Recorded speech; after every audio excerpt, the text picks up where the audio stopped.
और दीक्षा। हम विषय भोगों को भोगते रहे और वैराग हो जाए तो भूतो न भविष्य कभी नहीं हो सकता, 3 काल में भी नहीं हो सकता है। तो इसलिए विषय भोग को जो तजता है वही संयम की दीक्षा को पाता है। यदि मैं संसार में विषय भोग में फंसा होगा तो आज जो है वह दीक्षा दिवस नहीं बना पाती। तब विषय भोगों को छोड़ा, विरक्ति हुई, तभी वैराग को दीक्षा हुई, आज दीक्षा दिवस। और कहते हैं यदि हमें मुक्ति को प्राप्त करना है तो बिना दीक्षा बिना शिक्षा के मुक्ति प्राप्त होने वाले में संसार से मुक्ति चाहते हैं तो दीक्षा को धारण करना होगा। आचार्य कुंद स्वामी हुए और उन्होंने अष्टपावड़ ग्रंथ में लिखा है। कौन से अष्टपावड़ ग्रंथ में लिखा है? मोक्ष पावड़ में। यदि आपको मोक्ष प्राप्त करना है तो क्या करना है? हाथ जोड़िए एक बार। ध्रुव सिद्धि तीर्थयरो चौनान जुदो करे तब यर्णम नाउड ध्रुव कुज्जा तब यर्णम नाण जुत्तो भी। मोक्ष पावड़ की 60वें नंबर की गाथा में लिखा है। क्या लिखा है? यदि आपको मोक्ष प्राप्त करना है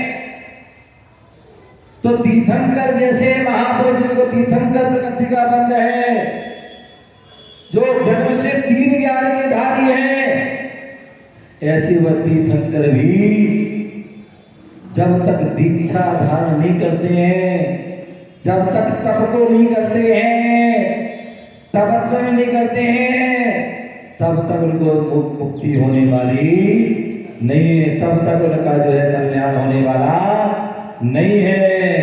इसलिए जो है हमारे लिए क्या करना है?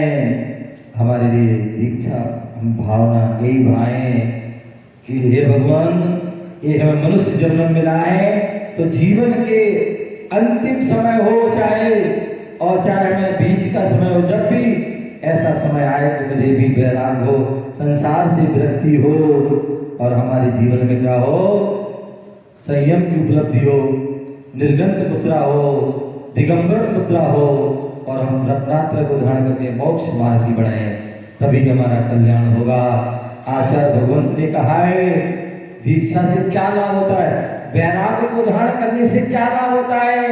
बहुत से लोग सोचते हैं क्या ये दीक्षा ले लो, घर बार छोड़ दो, बड़ी मुश्किल से तो अपना इतना वैभव मिला है, घर कुटुंब परिवार मिला, बीवी बच्चे मिले, आराम से भोगो, है जन्म मिला है मनुष्य को भोगो, कल का किसने देखा है?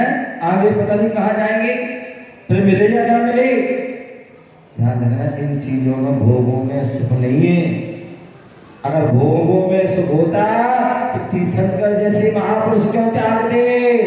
भोगों में नहीं अपितु योगों में सुख होता है। राग में सुख नहीं, वैराग में सुख होता है। असंयम में नहीं, संयम में सुख होता है। इसलिए आचार्य भगवान क्या कह रहे हैं? वैराग्यात् स्वासुखम चेवे, वैराग्यात् दुखनाशनम, वैराग्यात् काय आरोग्यम, वैराग्यात् मोक्ष सुखम, मोक्ष जम सुखम। कितनी सुंदर बात। बोले वैराग्य से क्या फायदा होता है? बोले वैराग्यात् स्वासुखम चेवे, बोले हमें अपनी आत्मा का सुख लेना है, शाश्वत सुख प्राप्त करना है तो वैराग को धारण करना।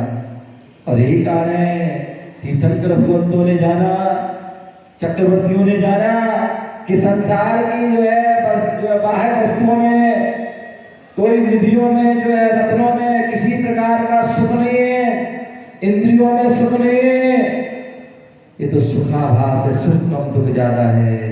यदि सच्चा सुख है तो वैराग्यात् स्वासुखम चेवे, वैराग को धारण करने से सच्चे सुख की प्राप्ति होती है, अनंत सुख की प्राप्ति होती है।